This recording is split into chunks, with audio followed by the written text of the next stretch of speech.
Listener-supported St. Gabriel Catholic Radio AM 820 brings you Family Sanctuary, a show that inspires living the gospel message in word and deed within our families. And now, Family Sanctuary with host Peggy Hartshorn. Welcome to the Family Sanctuary, focusing on life-giving relationships and the family. I'm your host, Peggy Hartshorn, chairman of Heartbeat International, that advances life-affirming pregnancy help around the world. And today we have a program that I'm sure many of our listeners can relate to because it's focusing on marriage. And actually, I'm just thinking that what we're going to be talking about with marriage certainly applies to other relationships as well within the family. But the title of our program is My Role in Strengthening My Marriage. And while we tend to think that when there are issues and problems, which is what? Almost all the time in marriage, right? Where if we're really engaging with each other, there are going to be issues and problems that we're going to be talking about, focusing on, as well as the solutions. So, but when we're doing that, we're actually engaging with each other as a couple. But sometimes we can learn a lot about our individual behaviors. Even if we're not focusing on a couple counseling situation, for instance, what can I as an individual do to strengthen my marriage? And there are things that we can do individually as well as a couple. And the person who's going to be leading us in this kind of a discussion today is David Lach. Welcome to the program, David. Thank you. Yes, great to have you again. And we have another program by David in our archives as well on discerning our paths in life. So David is a counselor with the Spirit of Peace Clinical Counseling here in Columbus, and he has a degree in clinical mental health counseling from Franciscan University. So welcome to our program again, David. It's just great to be here. Thank you. Great to have you. And it's fascinating. I mean, when I first met you and learned you were a counselor, I think our discussion went immediately to marriage counseling because my husband and I have been involved in work with couples for many, many years. We made a marriage encounter weekend in October of 1978. People who make a marriage encounter weekend, they know the date because it really made a difference in their relationship. And that was the case with my husband and me. And we were involved with the marriage encounter community for at least 20 years. And so it's something near and dear to my heart, not only because of my marriage with my husband, Mike, but also because of all the couples that we have worked with through the years, all of our friends.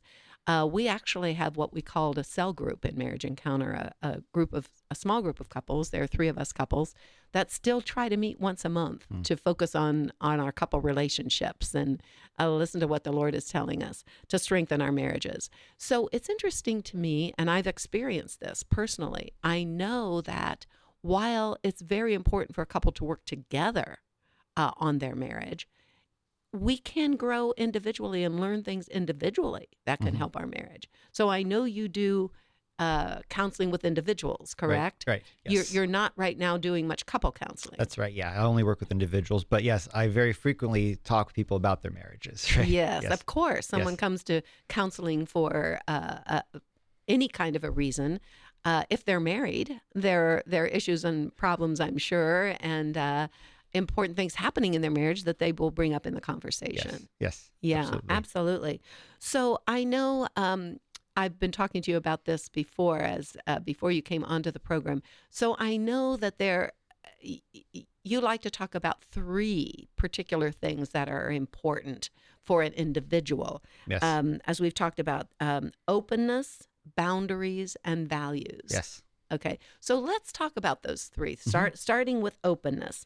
You say we need to be letting ourselves be known to the spouse, and there has to be a certain vision of the marriage in terms of openness. So let's unpack that. What do you mean by that exactly? Yeah, so there's several layers of that and several applications. So I think in a broad sense, right, this idea that when you're walking with someone through your whole life, right, you're going to change, they're going to change and develop and grow, right? And even just as they are, right, there's kind of an endless, in a way, mystery behind that person, right? And so always be willing to kind of dive into that mystery and get to know the other spouse more, right? This idea of constantly dating your spouse, right? This idea you can never exhaust everything you know about them, right? And so I think walking with them in that kind of that general vision of openness, right? That you're always seeking to learn more and discover them more, right? You're seeking to learn more about them. Yes. And are you also, do you need to be seeking to let them know more about you? Yes, absolutely. Because you're changing as well. And also just there's, more to you than just what they've seen so far, right? And just our inner world is dynamic. So kind of as long as your spouse is emotionally safe, right? Letting your inner world be known to them. I mean, that happens in good times, times of conflict, right? And that's always an important thing to be. And I've kind of that so often that where, clients are talking to me about what's going on in different circumstances. And I wonder, have you spoken to your spouse about this? Kind of letting that inner commentary be known, not just assuming, oh, they know how I feel, right? Because I think that's just important, even for just the sake of openness inherently, but also as a practical help so that you can actually move forward in resolving, let's say, a conflict. Not just any conflict between the couple, but any conflict that the person is experiencing in their life. Right. I mean, anything especially between them, but yeah, even just in their life as well, right? Yeah. So you're saying here that if you're counseling with an individual and there are certain issues and problems that they're talking to you about, you will often say, have you shared this with your spouse? Yes. And I have to judge, again, it's the emotionally safe part. If they are, that won't be kind of used against them later, for example. But yes, I will kind of often bring that up. And I'll give you an example, right? And I think of this in terms of a temperament difference between spouses, right? So let's say, for example, you have a spouse who's very choleric or sanguine. They react very quickly and then their mind goes very fast. And then they're married to a very melancholic spouse who needs time to process, right? And there can be often frustration between the two, right? Because the sanguine or choleric is wondering, why can't the melancholic spouse process this as fast as I am, right? Without realizing they actually have those temperament differences. We just assume we could fall into this trap thinking, my spouse thinks how I do, right? How could they think differently? Or even has the same temperament. Right, exactly, right? And so for example, in terms of what you can do, right? Let's say that you find yourself being the melancholic one, right? Not just sort of retreating, right? But actually explicitly saying, either in the moment and ideally beforehand, that just because of how your mind works, like you're listening and you care and you want to work through whatever is going on, but saying, I just need a moment to process this, right? Okay. Like explicitly saying that, right? As an example, right? So that's just one example of that, kind of letting your inner world be known to the other. And I to your guess that spouse. starts with knowing yourself. Yes. Knowing that I am the kind of person that needs time to process and being able to share that with your spouse. Right. Yeah, that's a good point. Absolutely. And if you're the other spouse, kind of learning patience in that way, right? But also maybe saying, sometimes a tendency, if you will, of someone or a temptation of someone who's melancholic, for example, is maybe there won't be kind of a follow-up, right? So saying, okay, yes, but I do want to make sure that we circle back to this, right? So as an example of that, saying things. Yeah. So I guess you're saying too, know yourself and what your temperament is, and let your spouse know that. Yes. If your spouse hasn't already picked it up. Yes, absolutely. Absolutely. Yeah. Yeah. Why don't you, and I thinking back, I'm processing as you're talking about things with my husband and myself through the years, where my husband would say to me, well, you just keep bringing things up over and over and over again. Why are you doing that? Didn't we discuss this, or didn't we talk about this, or didn't we decide this? And as you're talking now, I'm thinking we never talked about the fact that he likes to make very quick decisions. He's kind of more of an executive type. Yes. And he hates committee work, for instance. I'm more of a process person. I like to talk about things. I like to process them, and I will bring them up again, just because maybe something else has occurred to me that I hadn't processed before. Right. And he may think, well, why are you bringing that up again? Right. So, and frankly, I don't think we've ever said to each other, just exactly what you're saying. I'm kind of a process person, and I like to talk about things again. Yes. I know you're a decider and you've made the decision, so why are we still talking about that? Right. And you bring up an interesting point in terms of openness, not just openness of yourself, but also openness to receive the other person, right? And I think two kind of key principles of that are being interested and validating, right? So you mentioned like asking questions, right? The idea is like not asking questions in an accusatory way, but asking from a true place of interest. Like I do deeply want to know, how are you feeling in this moment, right? Or how do you feel about this? What's going through your mind right now? I want it like as a desire to understand what's going on, right? And then validation, so I will say one misunderstanding of validation. It means if I validate, it means I agree with them. And that's not what it means at all, right? Necessarily. And by a validation type statement. Right. Give me an example of a validation type statement. Right. So, and I'll give you an example. I think this is an easy one, and not so much with a spouse. Let's say with your children, right? Let's say they're really sad about something that is like not a big deal, right? So from a rational standpoint, maybe their emotions are not lining up with reality in that way, right? But kind of if you want to go like with the route of validation, you could say, oh, I could see you're really upset by that, right? Right. So you're validating, recognizing just what they're experiencing in the moment. What their feeling is. Right. They're Exactly. upset. Exactly. And receiving that, not telling them, oh, you shouldn't be sad, right? Yeah. Well, like, why are you? Oh, so. Right. Go away and do something important. Quit worrying about that. Right. just cheer up. Right. Right. Which we know doesn't work. Right. You can't just tell someone to cheer up. Oh, why didn't I think of that? Right. Right. And so, that's like a good starting point, that interested in validation, so again, not just openness with yourself, but openness of them wanting to receive their inner world and understand where they're coming from. To what the other person is saying. Yes. Yeah. Yes. That's the idea of really listening to the other person. This is something that occurred to me as you were speaking, is that there's an old book called Women Are Like Spaghetti and Men Are Like Waffles. And it was really an eye-opener for me, and I do believe it's true in many ways. Women can process many things sometimes at the same time. You could be talking on the phone at the same time that you're possibly cooking or giving someone directions or whatever, or thinking about preparing meals for lunches the next day, as well as cleaning up the kitchen at the same time. Or but men often they like to close out a conversation, or they like to close out doing one thing, like the little square on the waffle, before they start something else. Right. Neat categories. And this has actually helped a lot in my communication with my husband, because if he's watching a game on TV, for instance, and it comes up halftime or whatever, and I want to talk to him about something, he still may be thinking about, he wants to hear the halftime conversation. I need to say to him, I really want to discuss X with you, and maybe it's something simple like where we're going to go out for dinner tomorrow night. We're going to go out with our kids. Where are we going to go? All right. But I need to say, is this a good time to talk? Even if it's not something really that essential that we're focusing in on. It's not a relationship question. Right. But it's even simply a matter of discussing a decision we have to make. Right. It's important, if you really need to discuss something with the other person, that they're ready to discuss. They're in that frame of mind. Right. Yeah. So there's wanting the other person to be open at the same time that you're open. You have to choose the right time for those kinds of at least intimate conversations, is what I found, and sometimes even the more factual type of conversations.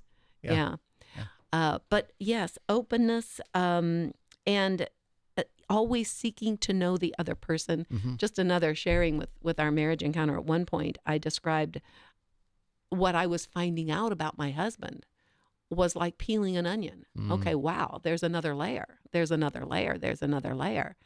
And when we got married when we were 22, but we had known each other since we were 6, gone to grade school and high school together. Oh, wow. And courted while we were in college. You would think I would have unpeeled all those levels of the onion, but I hadn't. Yes. I mean, that's a beautiful thing, that knowing that there's like, the other person's like this mystery that you can always get to know more. Still. Right. And we've been married over 50 years and there's still mystery. Yeah. Yeah. Yeah, that's beautiful. Well, we've got, we want to get to the other 2 points Yeah. that I know that we've talked about, boundaries and values. We're about halfway through our program, and I want to introduce our guest again, who is David Lach. He is a professional counselor. He does individual counseling, not couple counseling, but we're talking about the individual's role in strengthening the marriage. That when you're talking to individuals, David, and marriage often comes up, what are some of the things that an individual can do? So we've been focusing first on openness. I can be more open. I can look for and try to encourage more openness on the part of my spouse. Always getting to know each other better. And that knowing and loving, know, love, and serve. Remember, we know, love, and serve God, and we know, love, and serve our spouse as well. So what about the boundaries? You mentioned boundaries. What do you mean by knowing more about the boundaries or understanding boundaries? Right. So boundaries is basically just the idea that you're an individual person and so is your spouse, right? And so in that sense, boundaries aren't just something you put in place when things aren't going well. You need to put up restrictions, right? We have boundaries in every relationship. In fact, God has boundaries with us and always will, because we will always be human beings and God will always be God. We'll always be individual selves. And there's always that sense of respect between them, right? And I like to think of boundaries as like a wall with a door, right? And the closer you are with somebody, the bigger the door is, right? But you'll still always have the walls, right? Because there's that individuality, right? And so a big part of that in general is just respecting that, realizing, and kind of goes along with the idea of openness that we've been talking about, realizing that your spouse is a different person, right? But then also it deals with how you have access points between you and your spouse, right? Where's that door? What does that look like, right? So that's very interesting, because I think a lot of people, and I would include myself here, think of putting up boundaries when there is an issue or a problem, right? Right. Where you think maybe you're being taken advantage of by the other person, or there's some unhealthy things going on in a relationship. I've got to put up boundaries. But the idea that boundaries themselves are natural, and obviously in a marriage we're two different individuals. Yes. God has called us to be one. But there are healthy boundaries, and you're right. Practically speaking, there have to be boundaries. I mean, we're two totally different individuals. Right. So, but there are openings. You said you said doors. I'm thinking of gates. That we open and close. I suppose. So let's say a person in counseling with you, give me some kind of practical situations where you would say, I mean, this is a healthy boundary. I mean, this is something we need to recognize and not assume that there will be no boundaries between us. Yeah, I mean, this might sound like kind of a relatively simple thing, but an example would be if spouses probably have different interests, and so and friends outside of, that they just individually have. And so being able to spend time with just those friends, at times, obviously you budget your time well and your spouse is a priority, but respecting that individuality, right? And again, going back to openness too, respecting that your spouse probably processes things differently than you do, right? So that's an example of that. But also too, in times of conflict, it's realizing that you can't actually control your spouse, right? Even if you need to have a conversation, come to some kind of solve some problem, for example, right? Realizing that you could have the best conflict resolution skills in the world, but at the end of the day, your spouse doesn't have to obey them, right? Right. And of course, there's things ways to navigate that, but just kind of understanding that, realizing what's in your control and what isn't. And I always talk to clients about that. We often talk about different skills and conflict resolution. And I always warn them, we can make you a master at this, right? At the end of the day, your spouse is going to respond however they'd like to, right? And of course, we can cross They have that their bridge. own free will. Exactly. Yes. They have their own free will, right? Yeah. Right.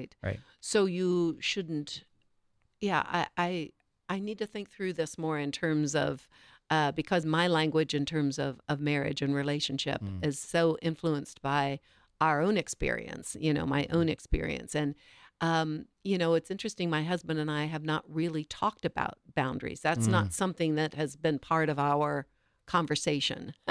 But Yeah. I guess it's in our case clear that we've respected each other's boundaries. Yes. I mean, my work is full time in the pro life movement, Mhm. for instance. My husband is a wonderful support for that. He supports it 100%. But he knows that this is a big part of what I do with my time and Mhm. my life. That relates to our marriage, of course, and we've done some of those things together in Mhm. terms of housing pregnant girls. But yet, he knows that there are certain things that God's calling me to do, and I know there are certain things that God's calling him to do, Yes. and we respect that, Mhm. and Yep. we appreciate that about each other. Actually, Yeah, that's wonderful. Yeah. yeah. Yeah. I guess if I'm thinking of unhealthy relationships where a spouse not might not want to quote allow the other spouse to have a particular spend their time outside the home, perhaps on a certain hobby Mhm. or developing, let's say, maybe going back to school. Well, why would you want to do that? You Mhm. know, so it's partly respecting the other person's gifts and skills and calling, also, I suppose, from the Lord. Yes. Yes, Yeah, absolutely. Yeah. and not an unhealthy situation would be where the spouse then thinks somehow that this takes away from what Mm. you need to be doing for me. Sure, sure. And I think that's where kind of semi-related is the idea of those access points and boundaries, Hmm. right? Where you do form, yeah, like you do open yourself up to your spouse in many ways, right? Mm-hmm. And one example of that, that this idea of I like this concept called turning towards, right? Where you actually physically turn towards your spouse. An example is you come home and maybe you just make a quick comment to your wife without even like looking at her, Having any right? eye contact. Right, exactly. And actually making eye contact with your spouse, right? It's shown that amount of eye contact you make with your spouse correlates to a healthier marriage, right? Wow. So it's things like that. It can feel like a very small thing, Mm-hmm. but really significant, right? And even to the point of like you were talking about, where can I support my spouse in their Mm-hmm. individual interests and Mm-hmm. invest myself in that way in them? Right. Yeah. And I know I'm guilty of that sometimes. Mm. I'm really working at something at the computer, Mm. in my study, and Mike comes in and I might say, "Hi, honey," but I often don't turn away from the screen. Yeah. And as he comes by the door, as Yes. he's walking in, yes. So we need to even if he's respecting what I'm doing at that point, Hmm. and he knows I love to concentrate when I'm writing something, perhaps. But yet I need to be more opening that door Yeah. to focus on the relationship, even if it's just momentarily. Hmm. That helps build the relationship Yeah. much more. Absolutely. Absolutely, Yeah. yeah. There's this That's idea so of important. creating what we call like a love bank, right? Huh. Right. It's like you invest in these experiences, these small points, and that really strengthens the marriage, Sure. especially, and even it helps you get through conflicts easier too. Yeah. So Well, we've got a couple more minutes, and I want to focus on the third point that you brought up, which is values. Yes. You say marriage is about walking side by side toward a common vision. yes, All right. So that the most important value we have to agree on is the vision of our marriage hmm and of our family. Yeah, but build that out a little bit yeah, about the common vision. yes, and a distinction I like to make is that while it's good to have shared goals with your spouse, and goals are a good thing, the foundation of your marriage cannot be your goals, right? So, for example, let's say that you'd like to own property with your spouse. Mm-hmm. That's a great goal, right? But and or even a very good goal is raising Christian children, right? That your children would have good Christian lives when they leave the home, right? Right.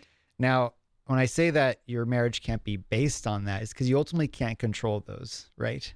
Like even your children, they could choose to leave the faith, as sad as that would be, right? Right. And in fact, your marriage can't even be based on just being focused on the children 100%. And it can't even just be based on the value of making each other happy, right? Because that's ultimate. You can't, end of the day, we're not going to fully make each other happy, right? The idea with focusing on a value is things that are inherently good in themselves, right? That are outside of each person, right? So obviously as Christians, we say that that value would be serving God in holiness, right? Mhm. And doing that in concrete ways. And so, again, good to have common goals. In fact, that's a very important part of a good marriage, right? But kind of the foundation of those goals are the values and the common vision you have with each other. For each other. Yes. And I can remember the shorthand for that when I was growing up was helping each other get to heaven. Mm-hmm. That was taught. Yeah. Our goal in marriage is to help each other get to heaven. Yes. Yes. So in a sense, you're saying that in slightly different language. Yeah. Yeah. And, Yeah. and really what it comes down to is the day-to-day how you live that out, right? And so in terms of what's in your control is thinking, how am I living out these shared values with my spouse on a daily basis? Again, it could go back to that closeness, right? That turning towards, like that might be an expression of your value, like the sense of emotional intimacy that we're cultivating every single day, right? And how is that interwoven into our daily experiences, right? Because goals are things that are kind of out there in the future, right? But you need that foundation of those daily lived values that you're sharing with your spouse through those small things often. I'm thinking of not just turning toward each other, but turning together toward God. Yes. Yes. Prayer together. Yes. Going to mass together, devotions together. Morning prayer together, night prayer. Yeah, the rosary. So many, and we have some programs in our archives too about ways that couples have shared how they turn toward God together. Right, absolutely. Yeah. And what's important to keep in mind too is that we can't ultimately force outcomes to happen. Is just engaging those things in themselves without expectations, like And let the grace flow from that. Exactly. That's beautiful. Exactly. Beautiful, David. Yes. Well, thank you so much for all of your sharing today. I know I've really appreciated it, and I'm sure our listeners have too. You've been listening to David Lach, our guest today, with Spirit of Peace Clinical Counseling. So thank you for being our guest. And you've been listening to The Family Sanctuary on St. Gabriel Catholic Radio. I'm your host, Peggy Hartshorn. To find this program and others from Family Sanctuary, go to stgabrielradio.com, choose podcasts, and then Family Sanctuary. We are broadcast at 4 o'clock on Saturdays and 2 o'clock on Sundays right here on St. Gabriel Catholic Radio. So please join us again to strengthen our families and make them sanctuaries of life as God intends. Family Sanctuary is a production of listener-supported St. Gabriel Catholic Radio, AM 820. Archives of Family Sanctuary with Peggy Hartshorn are available at stgabrielradio.com.